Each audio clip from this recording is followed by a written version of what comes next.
तो संकर्ण कैसे ज्ञात किया जाता है? तो संकर्ण के बारे में बताएं कि संकर्ण की अवधारणा पोलेकिन नामक वैज्ञानिक ने दी थी। और संकर्ण में क्या होता है, एक ही परमाणु के लगभग समान ऊर्जा के कक्षक परस्पर निकट आकर अपने ऊर्जाओं का पुनर्वितरण इस प्रकार करते हैं कि उतनी ही संख्या में नए कक्षक बन जाते हैं। इन कक्षों को संकृत कक्षक कहते हैं। वह इस घटना को संकर्ण कहते हैं।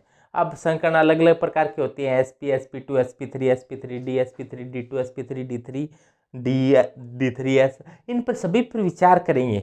अब अपने चाहते हैं कि कोई भी कंपाउंड दे दिया जाए, उसको देखते ही उसका संकर्ण बता दे। इसके लिए आपको एक छोटा सा सूत्र याद रखना होगा। वो सूत्र क्या है वो अभी बताने वाले हैं कि आप किसी कंपाउंड को देखते ही संकर्ण कैसे बता सकते हो। तो ये बहुत ही सिंपल काम है और आप सभी 2 मिनट के बाद में आप बताना सीख जाएंगे कि किसी भी कंपाउंड को देखते ही आप संकर्ण है वो आसानी से बता सकते हो। तो इसके लिए आपको सबसे पहले संयोजकता कोश में इलेक्ट्रॉनों का पता होना आवश्यक है। और संयोजकता कोश में इलेक्ट्रॉन कैसे पता चलेगा वो भी मैं अभी बताने ही वाला हूँ आपको। तो सबसे पहले संकर्ण निकालने का सूत्र क्या है? तो संकर्ण निकालने का एक छोटा सूत्र होता है कि ये दिखने में बड़ा है लेकिन बहुत ही छोटा, इसका अपनी यूज कर लेंगे तब पता चलेगा कि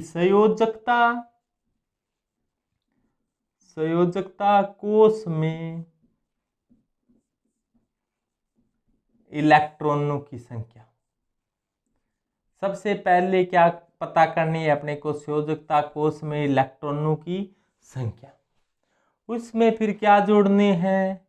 एकल बंध जोड़ने हैं। संयोजकता कोश में इलेक्ट्रॉनों की संख्या में क्या जोड़ देना है आपको? एकल बंध, यानी कि सिंगल बॉन्ड जोड़ देने हैं।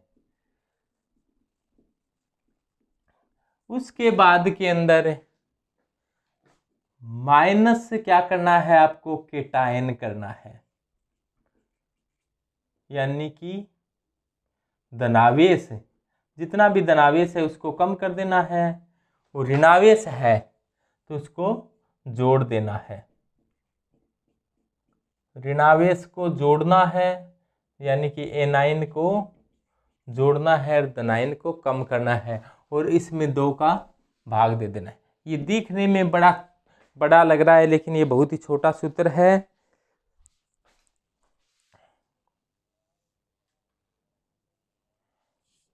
आसानी से ध्यान में आ जाएगा आपके कि संयोजकता कोश में इलेक्ट्रॉनों की संख्या प्लस एकल बंध minus cation plus A9 upon 2। यदि ये मान आ जाए, इससे मान निकाल लेंगे। यदि मान ये आ जाए 2 आएगा तो संकर्ण क्या होगा? sp होगा। यदि ये मान आता है 3 तो संकर्ण क्या होगा? sp2 होगा।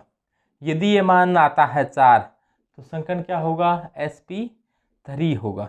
यदि ये मान आता है 5 तो संकर्ण होगा sp3d या फिर dsp3 हो सकता है। यदि d ये कोऑर्डिनेशन कंपाउंड है तो इन पर आगे अपने विचार करेंगे विस्तार से। यदि ये मान आता है 6 तो संकर्ण sp3d2 या फिर d2sp3 होगा। यदि ये मान आता है 7 तो संकर्ण sp3d3 या d3sp3 होगा। तो ये मान पर डिपेंड करेगा कि यहां से मान क्या आता है। ये 2 आता है तो sp3 आता है तो sp2 4 आता है तो sp3 5 आता है तो sp3d 6 आता है तो 7 आता है। तो अब आते आते संयोजकता कोश में इलेक्ट्रॉनों की संख्या का पता कैसे चलेगा अपने को? इसके लिए अपने को थोड़ा सा आवर्त सारणी का पता होना जरूरी है।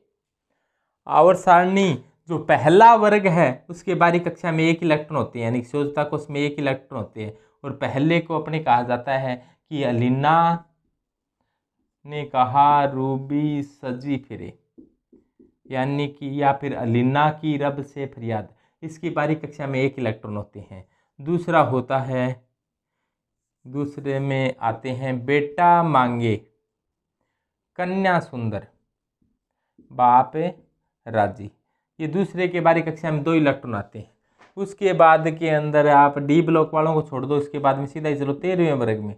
13वें में कौन आता है कि बिना इलायची गरम इंडियन टी, या बैंगन आलू गाजर इन थैला। बैंगन आलू गाजर इन थैला, ये 13वें वर्ग में आते हैं। इसके बारी कक्षा में कितने इलेक्ट्रॉन हैं? 3। पहले के 1 हैं, दूसरी लाइन के 2 है, 13वीं लाइन के बारी कक्षा में 3 है।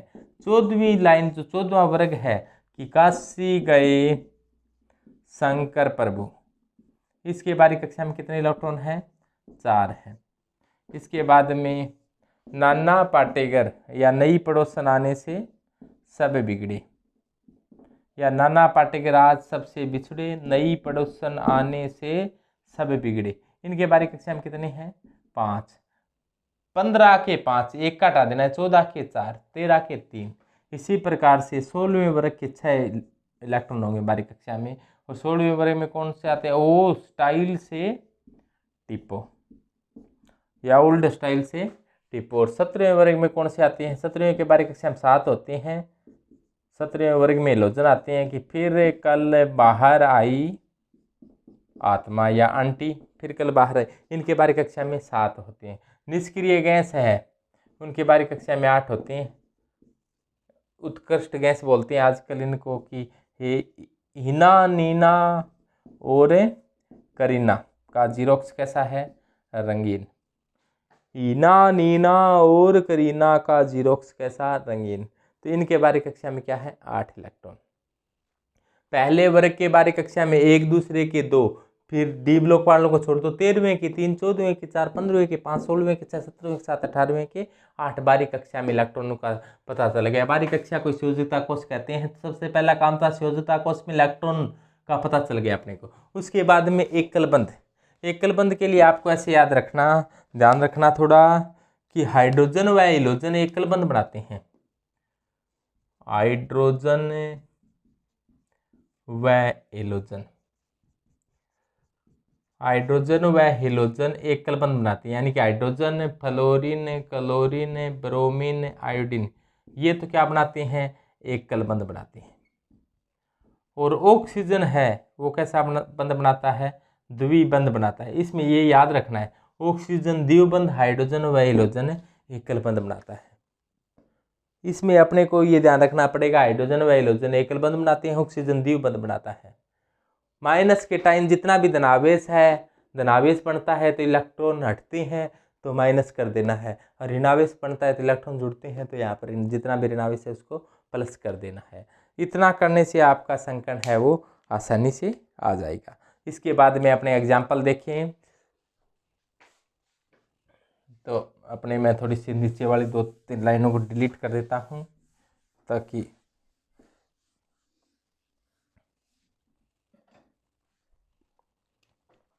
सबसे पहले अपने देखें कि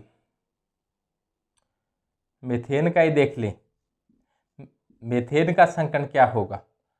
तो संकरण के लिए बारीक संयोजकता कोष में इलेक्ट्रॉन, ये कार्बन है, कार्बन फैमिली की संयोजकता कोष में इलेक्ट्रॉन कितने हैं? 4। संयोजकता कोष में इलेक्ट्रॉन प्लस एकलबंध, एकलबंध हाइड्रोजन व हैलोजन एकलबंध बनाते हैं, तो एकलबंध कितने हैं? 4। प्लस माइनस है नहीं तो इनको जोड़कर कितने का भाग देना है? 2 का। जितना भी मान आए 4 4 8, 8/2, मान कितना आया? 4। यदि ये मान आता है 4 तो हाइब्रिडाइजेशन कौन सा होगा? ये मान पर डिपेंड करता है हाइब्रिडाइजेशन। यदि ये मान आ गया 4 तो हाइब्रिडाइजेशन कौन सा होगा? 4 वाले का हाइब्रिडाइजेशन क्या होता है? sp3। तो हाइब्रिडाइजेशन हो जाएगा sp3 संकरण।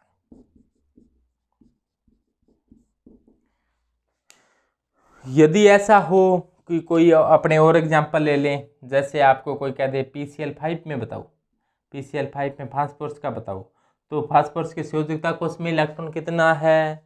फास्फोरस नाना पाटेकर, ये फास्फोरस है, इसकी संयोजकता कोष में इलेक्ट्रॉन कितने हैं? 15वें वर्ग का एतबारी कक्षा में कितने इलेक्ट्रॉन? 5। एकलबंध कितने हैं? हैलोजन, हाइड्रोजन व हैलोजन एकलबंध बनाते हैं तो एकलबंध भी कितने हैं? 5। तो 10/2, मान कितना आया? 5। और जब मान 5 आता है तो 5 वाले का संकरण क्या होता है? sp3d। तो संकरण हो जाएगा sp3d। तो इस प्रकार से आपके बहुत ही आसानी से ज्ञात किया जा सकता है हाइब्रिडाइजेशन। और एग्जांपल देखें अपने,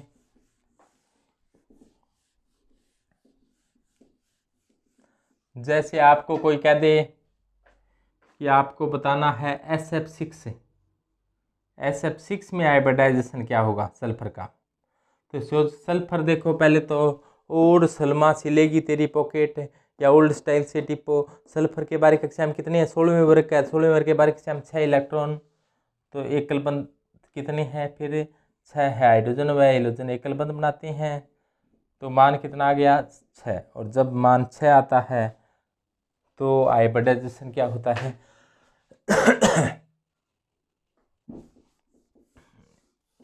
तो ये वाले एक बार याद रखो, ये मान 6 आता है तो हाइब्रिडाइजेशन क्या होगा, sp3d2। तो sp3d2 हाइब्रिडाइजेशन होगा। तो आप आसानी से हाइब्रिडाइजेशन है वो ज्ञात कर सकती हो। जैसे आपको एग्जांपल दे दिया जाए कि IF7 में हाइब्रिडाइजेशन बताओ, तो IF हेलोजन है, हेलोजनों के बारीक कक्षा में 17वें वर्ग हैं, fluorine chlorine bromine iodine, fluorine chlorine bromine iodine, फिर कल बाहर आई एंटी। तो आयोडीन के बारीक कक्षा में कितने इलेक्ट्रॉन है, 7। एकल बंध भी कितने हैं, 7। भाग कितने का दिया, 2 का, तो 14/2। मान कितना आया, 7। तो संकरण क्या हो जाएगा, sp3d3, यानी कि हाइब्रिडाइजेशन हो जाएगा sp3d3 हाइब्रिडाइजेशन यानी संकरण। तो आप इस सूत्र की सहायता से बहुत ही आसानी से संकरण ज्ञात कर सकते हो। आपको पता होना चाहिए संयोजकता कोष में इलेक्ट्रॉन, संयोजकता कोष में इलेक्ट्रॉन आवर्त सारणी से पता चल जाएगा अपने को। पहले वर्ग के बारीक कक्षा में एक दूसरे के 2 13वें के, 3 14वें के, 4 15वें के, 5 16वें के, 6 17वें के, 7 18वें के अंदर बारीक कक्षा में 8 इलेक्ट्रॉन होते हैं। एकल बंध हाइड्रोजन व हाइड्रोजन एकल बंध बनाते हैं। प्लस है तो घटा देना है, माइनस है जोड़ देना है, 2 का भाग देना है, हाइब्रिडाइजेशन आ जाएगा। और एग्जाम्पल लें, जितने एग्जाम्पल लेंगे उतने कॉन्सेप्ट कर दिए रहेंगे। जैसे मान लो आपको कह दिया जाए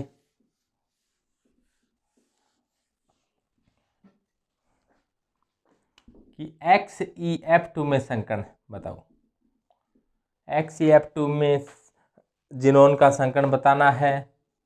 तो इसके बारीक कक्षा में कितने इलेक्ट्रॉन है, जिनोन के बारीक कक्षा में 8 इलेक्ट्रॉन है। एकल बंध कितने हैं, 2। 8 और 2 10/2। मान कितना आ गया, 5। जब मान 5 आया तो संकरण क्या होगा, sp3d। ये मान यदि 5 आता है तो संकरण क्या होगा, sp3d। तो बहुत ही सरल है। यदि जैसे मान लो आपको कह दिया जाए कि Xe4 का निकालो, तो जिनोन है, जिनोन निष्क्रिय गैस है, helium neon argon krypton xenon. अब ये परमाणु क्रमांक याद होने, इस सूत्र की सहायता से परमाणु क्रमांक याद होने की जरूरी नहीं। अपने जिनोन का पता नहीं हो कि 54 पर आती है तो भी काम चलेगा। बस अपने को पता ये होना चाहिए कि निष्क्रिय गैस है, ये उत्कृष्ट गैस है। तो उत्कृष्ट गैस है तो बारीक कक्षा में 8 इलेक्ट्रॉन है। एकल बंध कितने हैं, 4 हैं। बस जोड़ आना चाहिए इसमें, 8 और 4 है, 12/2। तो मान कितना आ जाएगा, 6। और मान 6 आता है तो संकरण sp3d2। यानी कि बहुत ही सरल काम है कि संयोजकता कोष में इलेक्ट्रॉन देख लो, एकल बंध देख लो, प्लस है तो कम कर दो, माइनस है तो जोड़ कर 2 का भाग दे दो। जैसे प्लस माइनस के कोई एग्जाम्पल देखें अपने,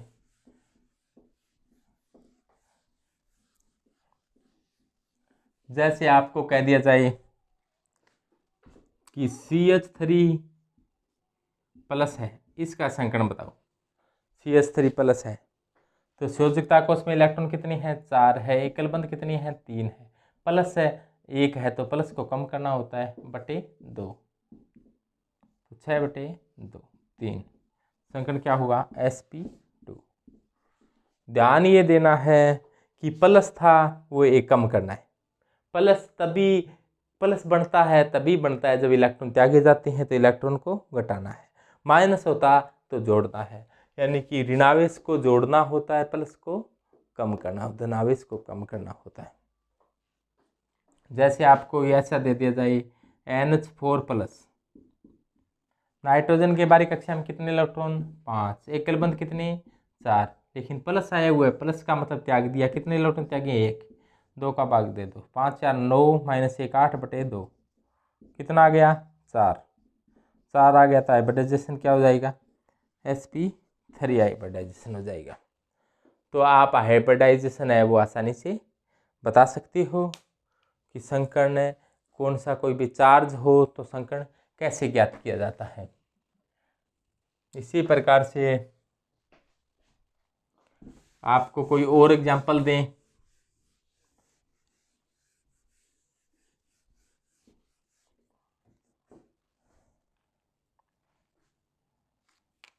जैसे आपको कह दिया जाए कि XeO3 में संकर्ण बताना है, जिनोन है, निष्क्रिय गैस है, उनके बारीक कक्षा में 8 इलेक्ट्रॉन पाए जाते हैं।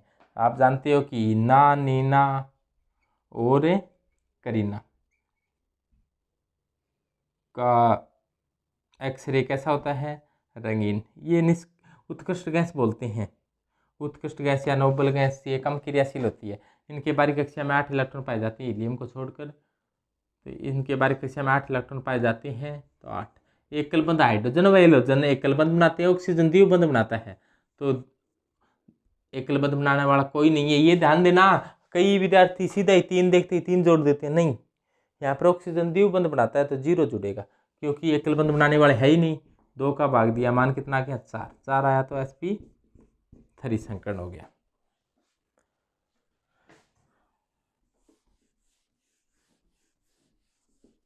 इसी प्रकार से आपके और एग्जाम्पल जितने भी हैं वो आप कर सकते हो। जैसे मान लो आपको कोई आ जाए एग्जाम्पल, एक एग्जाम्पल आता है I3- में आयोडीन का हाइब्रिडाइजेशन क्या होगा।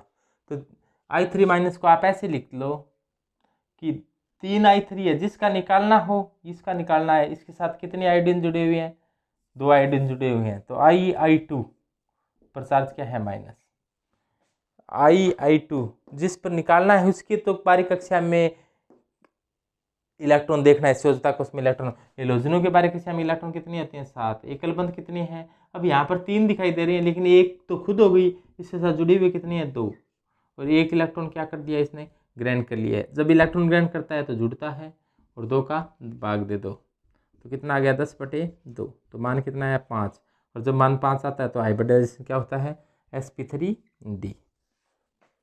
यानी कि बहुत ही जटिल क्वेश्चन है, उनके उत्तर भी आप हाइब्रिडाइजेशन में इस प्रकार से दे सकती हो। अब ये ध्यान रखना कि कुछ अपवाद भी है। SiO2 में संकर्ण sp3 होता है, ये अपवाद स्वरूप होता है, किसी भी सूत्र से नहीं निकलेगा। SiO2 में हाइब्रिडाइजेशन sp3 होता है। B2H6 जिसको डाइबोरेन कहते हैं, उसमें हाइब्रिडाइजेशन sp3 होता है। तो ये 2 एग्जाम्पल स्पेशल एग्जाम्पल है, इनको याद कर लेना। हीरे में हाइब्रिडाइजेशन sp3 होता है, ग्रेफाइट में हाइब्रिडाइजेशन sp2 होता है। तो जितने भी हाइब्रिडाइजेशन की प्रॉब्लम करोगे तो आपकी ये समस्या है वो धीरे धीरे कम होती जाएगी। तो थैंक्स। मैं Rajesh Lakhera, assistant professor chemistry, government girls college Taranagar.